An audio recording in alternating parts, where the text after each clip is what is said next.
If you're anything like me and you have thought in the past that the word mindset when it comes to your business is like a made up non thing and strategy is so much more important, this episode is for you because our guest, Juliana Tomlinson, is going to teach us why we're wrong. She has made such a believer out of me, and it's something that I've realized over the past few years has definitely stood in my way without my even noticing it. So I am so excited to jump into this week's episode of the Layli Madi podcast. Welcome, Juliana. Let's dive into mindset. Tell our people all about yourself and why this topic is so important to you. Hi, hello. Thank you so much for having me. I'm so excited to be here, especially to speak about something that is so dear to my heart. It is so important. Like, I am a wedding photographer, but this is something that goes beyond titles. Goes beyond your expertise or what you do. Mindset is so important. It's kind of like a ground foundation, a solid foundation for any business. So that's why it is so dear to me. And it wasn't until I realized that something inside of me like clicked, and then I started growing and achieving success on my own terms, which is the most important thing here. Yeah. So every time now that I start speaking, this kind of like sparkles goes out of my eyes, and everybody was like, you should talk about it. I was like, yeah, I should, because I love it. I do love it. Yeah. Oh, I've seen that firsthand. Like, hearing you talk about it is amazing. And it also is so eye-opening. So I'm excited for our listeners to get to hear all about the actual like science behind it, all the things and the reason that it's important to think about. So you have said that mindset is more important than strategy when it comes to growing a creative business. That is such a bold statement. Can you tell us why that is? Yes. After several years in business, I can firmly tell you that strategies give us direction, but mindset brings us the execution. Yeah. So it doesn't matter where you are. As I mentioned before, you can be creative educator, you can be a business coach, you can be a wedding photographer. If we don't have the mindset to act on our strategies are vain. They are not going to work. For example, this is a great example. Like, I've been in business for several years, but in the beginning of my business, I used to shoot everything and everybody that moved. So I was doing these recurrent sessions for a client that every single year hired me for anniversary sessions.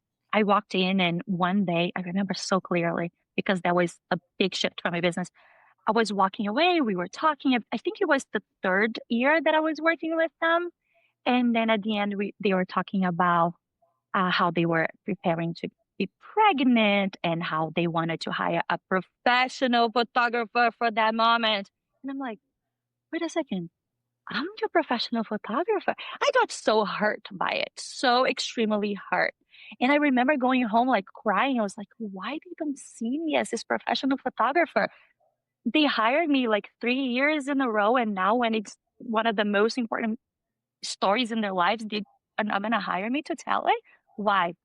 So it wasn't until a few years later that I realized that I was not showing up as if I was the professional photographer that I wanted to be perceived as. So I was playing small. So my mindset was not in the right place. I used to work for TiVo, the DVR box. So it's an international company, very well known. And I used to rely on that for success because even though that was not the place that I wanted to be, that was not my end goal. I was working there, building my photography business because that's what I wanted to do. If I met you and you asked me one of those elevator pitches, right? What do you do? I used to say, I am Juliana Tomlinson. I work for TiVo, the DVR box, that everybody knows, and I'm a wedding photographer. So I could barely talk. I could barely get out of my mouth.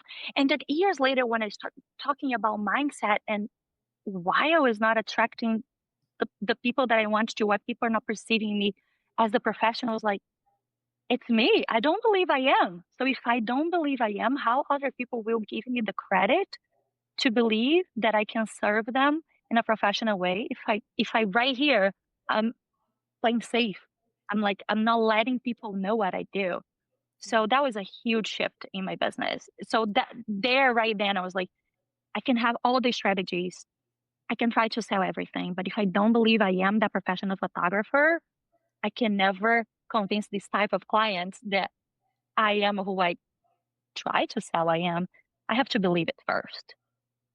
Yeah, I love that. I feel like there's so many things that popped into my head when you were telling that story of kind of like a combination of confidence, showing up with confidence and like really owning that part of your identity.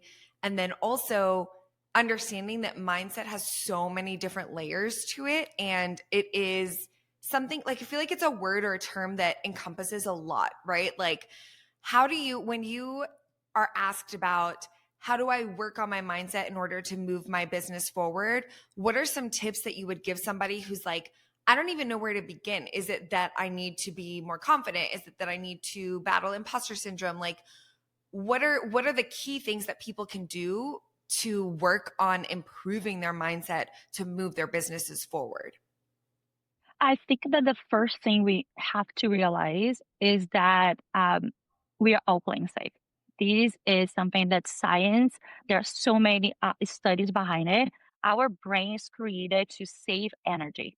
So when we go out, like back in the days when people needed to go out and fight against lions, the dangers of the jungle, to get out of, to get meat, to get food out of, those situations, we had enough energy inside of us to be in that position. So when we were not in that fight or flight mode, we're supposed to be calm and okay. And that's the baseline of our brain. So we have to understand that when we are trying to grow, we are going to have those stretch moments that's going to put us into fear. And this is not normal for us. So it's normal for us to wanting to go back to that safety because our brain scientifically was you pathologically, biologically, it was created that way. It was intended that way. I need to protect you from danger, so when you go fight for food, you have an energy to fight. We don't go out and fight lions anymore. What we fight businesses, we fight imposter syndrome, we fight so and so is better than me, so therefore I must not be good enough. So realizing that biologically we were created that way, that we are not defective, feeling that way doesn't mean that we are defective, just mean that we are humans, that everything is normal is the first step. So realizing that is the first step. And then the second step would be like, what are you feeling in that particular moment? What are the thoughts that you are keeping in your mind? For example, you use imposter syndrome. It's something that I fight all the time, including before I hop into this podcast. You know what I mean? Like, it doesn't matter what level you are. We are always fighting that, especially in the creative industry. So and so is better than me. Why am I going to talk about mindset? I'm not a psychologist. We had this conversation before. So how do I like tangible things to do? Before I hopped into this mic right here, I had to tap back into the truth of who I am. Am I a psychologist? No. That's the fear that tries to keep me on the safe place, right? That's the fear that creates me to put me back. But what's the truth? I read a lot about this. I worked through this. I worked through a burnout and I had to learn about this. So recognize the truth about yourself. Am I feeling this because I'm stretching myself or because I think that she's better than me because I'm not working hard enough to go after my dreams because I wanted to play safe? So, reevaluating my thoughts and my processes and going back to the truth of who I am has always been a very helpful tool um, that keeps me going, that helps me to recognize that I'm human. I recognize that this is normal. I'm not defective.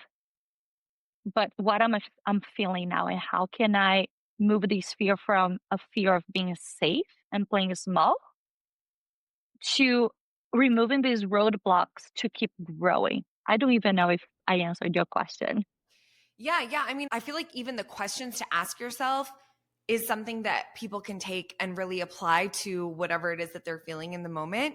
I would love to, like, I had a follow-up question about something that you had said about the roadblocks. What are ways that you can identify that, okay, this might be like a mindset block, and how do people go about removing those things? So question one is like, how do you identify that that's actually what it is? Versus, I know for myself, I sometimes will blame like outside factors, right? So I'll have, let's say I had a launch that didn't go well, and I think to myself, oh, it's because, it was the month that I did it. It's the economy, it's the state of the market, whatever. And some of those things might be true.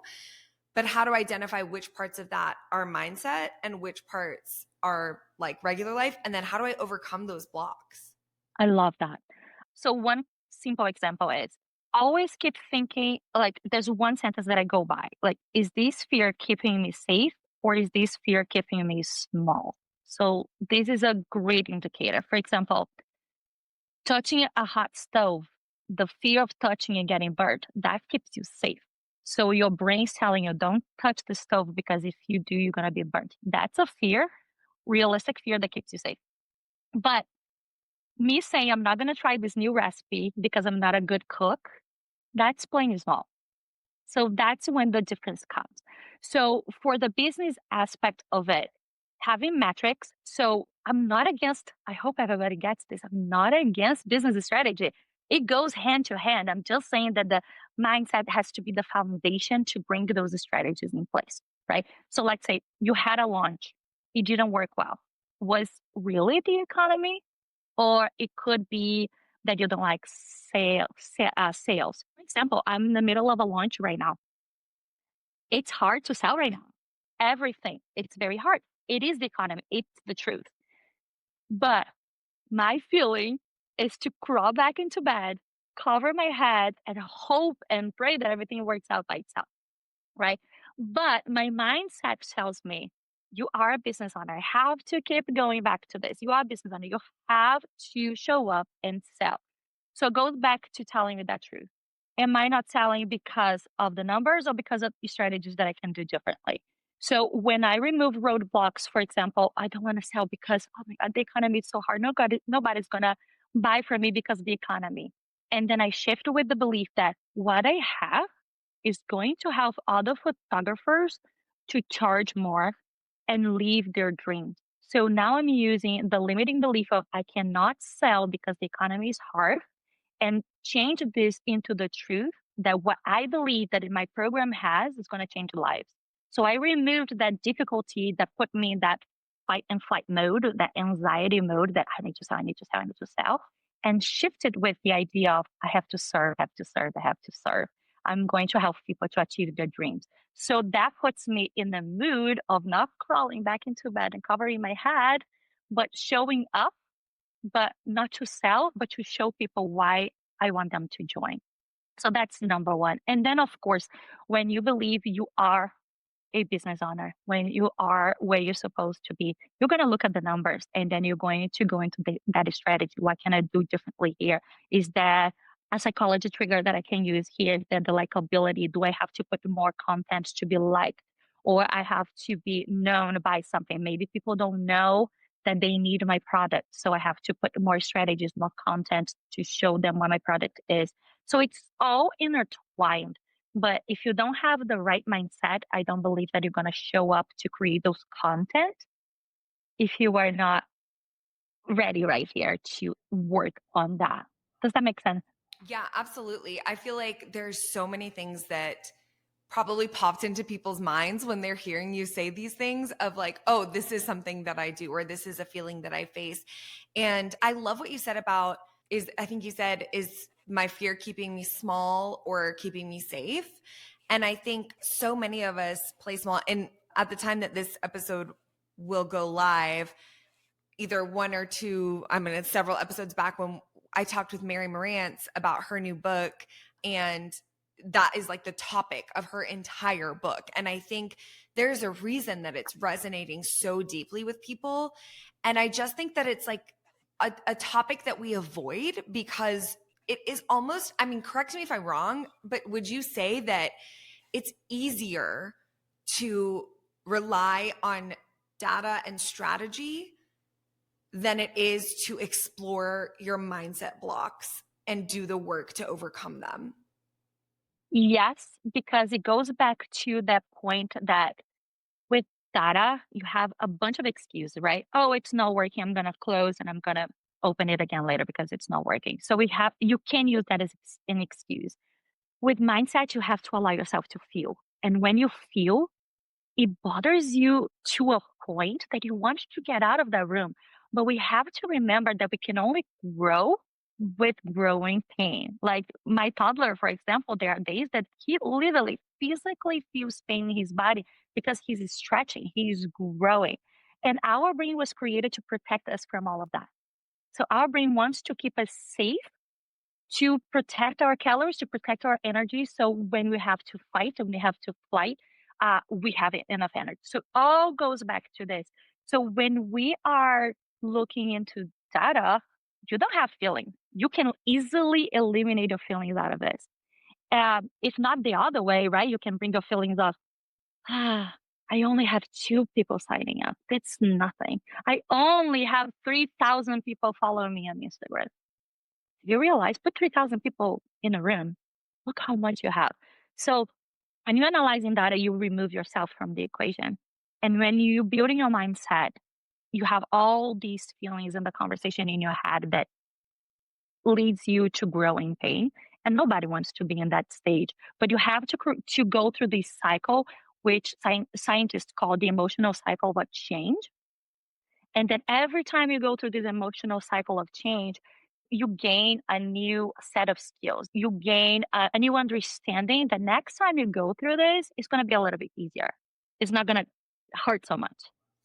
Yeah, it's so funny because I actually I feel like I teach the opposite of what we're talking about right now, where I'm like, guys, let's focus on the data because let's remove all emotion. Let's remove all feelings because I feel like that does get in people's way is like the feelings, but there has to be both, right? Yes, and I love what you're saying because yes, sometimes you have to remove those feelings because those feelings leaving us to negativity. Okay. So that's where it comes back to identifying what you're feeling. That's why for me this is the key. What are you feeling? What are the indicators here? Am I feeling like looking into this data is making me feel like a loser, or I have to bring myself out of this equation? Because sometimes you have to. And to be honest with you, I have my accountability partners that sometimes I have to call them and say, hey, take me out of the equation. Take me out of this because I am attached to my business because I have feelings about it, right? So sometimes we do need people to come in and remove your feelings because those feelings that you have may actually be bringing you down. But if you analyze and you kind of like be honest with yourself, what am I feeling? Am I feeling like I'm not working because I'm feeling like so and so next door is better than me? Or or I'm looking to my numbers and that is bringing me down, feeling like negative about not growing? Or I'm only looking at this data and saying, okay, this brings me this feeling. Is this the truth about me? Am I a bad business owner because I only sold 5, 2, whatever? No, that's not the truth about me. So that's where the feeling comes in place. Because I truly believe as a person, we have to be whole. We are soul, body, and spirit. We can't separate them. Um, so when we are working on our business, for the more that I want to separate my feelings and the strategies, I can't. It's all attached. It's all attached. So that's the reason why I have to identify what am I actually feeling? Is this feeling bringing me down, or is this feeling being the propeller for me to move forward? I love that. I want to dive a little more into that thought process, and I want to know what would you say to somebody who feels stuck between the business that they have and the business that they want, and how can they use that balance? How does that apply? So the first thing that comes to mind is to redefine what success is to you, right? For the longest time, I wanted to grow my business to this place because I believed that to be successful, I had to do those type of things. So I was chasing these shiny subjects because other people were telling me that to be successful in this industry, I had to do that. One of them was I need to make 6 figures. I don't know. There's something about 6 figures that people talk in this industry that if you don't make 6 figures, you're not successful. Yeah. And then you get there and you're like, okay, so now you have to double that. Otherwise, you're not successful. So now, for example, for photographers, if you don't start at $10,000 per package, you're not successful. Yes. So chasing those shiny subjects because other people told me that's what I had to do to be successful only led me to burnout. So the difference between growing and burning out is to redefine what success is for you. So this is the number one thing. So do you want to succeed because you want to make six figures to show people that you make six figures? Or all you need right now is the money to pay your student loan? Or what you need now is the money to buy your future house or to take your kids to Disney World, that this dream that you have burning in your mind for 5 years. So what success is to you? So once you identify that, you start working towards that goal so you don't burn out. So before we change our logo, before we change our pricing, we have to change the way we see ourselves and we have to change the way we see our dreams and reconnect with our dreams because dreams are not only for 10-year-olds, 7-year-olds, we all have them. And once you identify that, you can start working towards that growth. And if you accept that you can grow at a sustainable pace, and you accept that you are human and you work on your mindset again, believing that you are who you are and you are called to do the things that you are called to be doing, and you start taking small steps into it, you will get there. A great example would be to also remove all these roadblocks that goes into your way. Like, oh, I don't know, I need to charge $1,000 more per wedding so I can take my kids to Disney World. Mm, But I don't have the time because I have kids. So I don't have the time to work. yeah. So that becomes your dream and becomes your roadblock. So how can you eliminate that? Once you have a very clear vision of what your dream is, can you work 1 more hour per week? Mm, Can you increase 1 hour, offer 1 extra hour of coverage? So instead of putting the roadblocks that I don't have the time because I have kids, I cannot work more, I don't have weekends, I don't have 1 more hour in the office. yeah. You're already at that wedding. Can you sell 1 extra hour and stay there for 1 extra hour? You're already there. Can you do an album sales and, sell extra spreads? So I'm talking about wedding photography business, but can you sell 1 extra hour for coaching that will not take your weekend? So Mhm. those are the roadblocks that you can eliminate to start growing at a sustainable pace in a way that is going to help you make your dreams come true. I think that example is so helpful because even I, as a non-wedding photographer, am sitting here being like, how many times have I said to myself, I don't have an extra hour in the day, but do I? Like, could I find 1 extra hour in the week? Like, maybe not Mhm. today, but maybe next week I could schedule an extra hour or whatever it is to do an upsell or do an additional, like offer something else. Yep. So I think that is a really, really good reminder and just like a mindset. I mean, like as I feel like again, the term can be so like misconstrued or overused, but this is truly like an easier mindset shift to allow people Yeah. to kind of get through. And James Clear in his book Atomic Habits, which it's a very known book, it's a It's 1%. right here. It's 1%. So when you think about this big roadblock, I don't have time, I don't have energy. What is the 1% that you can do today that is going to lead you to the next level? So this is all mindset work. This is all mindset. It's a 1%. For example, when my son was one, my excuse was I cannot work out because I have a toddler. I Mm, cannot go anywhere because I have a toddler. But I did have a treadmill in my basement, but my basement was full of tools. It's a big mess. So my excuse was I can't work out because I have a toddler, and I can't go to the basement with my toddler because the basement is extremely dangerous. So once I started working on my mindset, it was like, okay, I identify the feeling, I identify the need. I need to work out. Okay, this is a must. I have to, but I can't because this, and that. So that's the excuse. How can I eliminate that? If I clean my basement, if I take a weekend to clean my basement, can I go downstairs with my toddler? Yes. So it's a very simple way. So I created a space Did I have to spend money and redo the basement? No. All it took was a few hours to clean the basement, create a safe environment so I could walk on that treadmill while my toddler was at my feet, playing in the safe place that I could see. So, those are simple ways that you can work on your mindset by identifying your needs. What you actually need to do is this something that I'm saying to keep me safe or to keep me small? Like I was using that as an excuse. I had a treadmill right there in my house, but I was using that as an excuse. And that goes into business as well. Mm. That is so helpful. I again, like I just like I'm somebody who really enjoys examples because I feel like when I get those examples, I think through the exact same, like I try to find a parallel in my life. So hopefully our listeners are doing the same. You shared so many helpful tips and insights in this episode.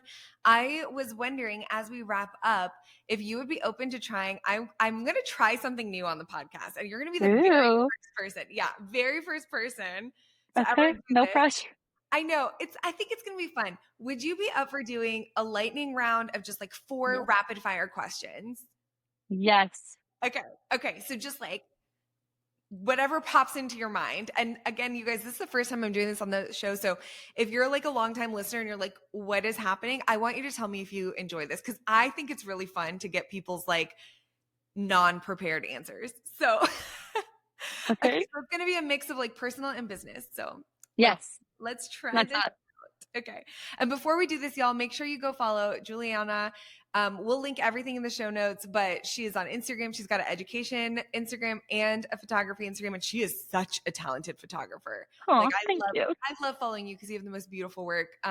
Oh, She's so low key, like humble about it, but she's damn good. Like I was like, okay. So the first time I saw her work, I was like, oh my gosh, but she's so nice.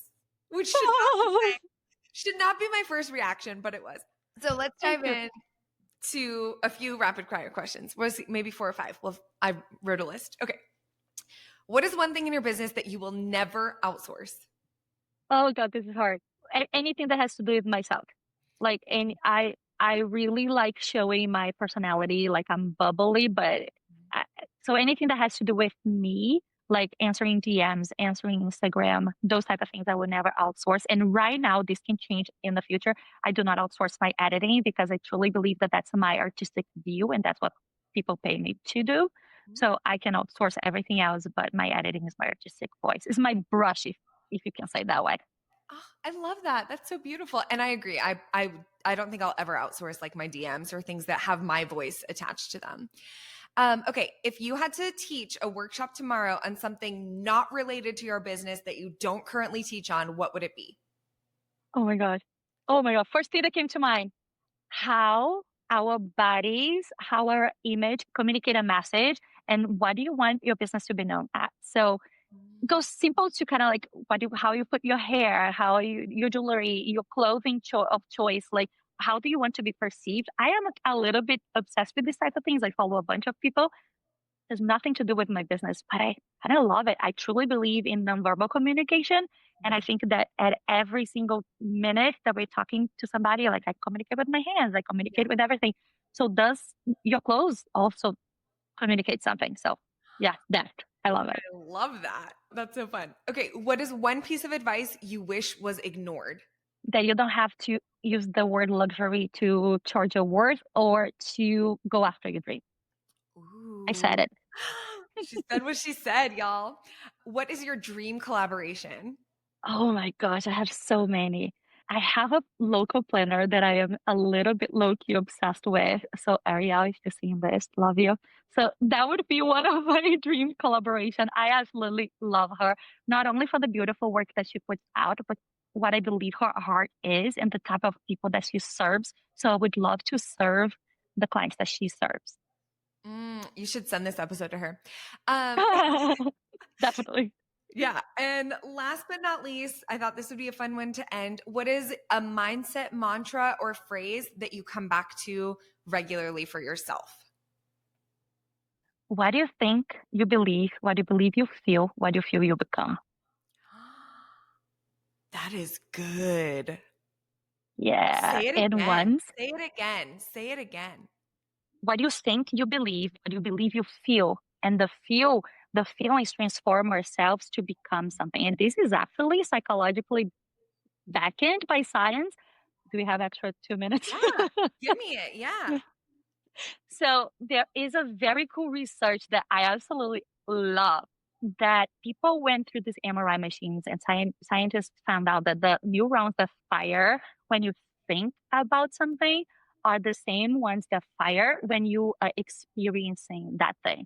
So for example, if you want to become a ninja and you think that you're a ninja, but you're not a ninja, but you're thinking like, oh my gosh, I'm thinking. And then you're thinking about like, I'm a freaking good ninja. And then you feel those emotions like, oh my God, I'm fighting this fight. I'm a freaking ninja.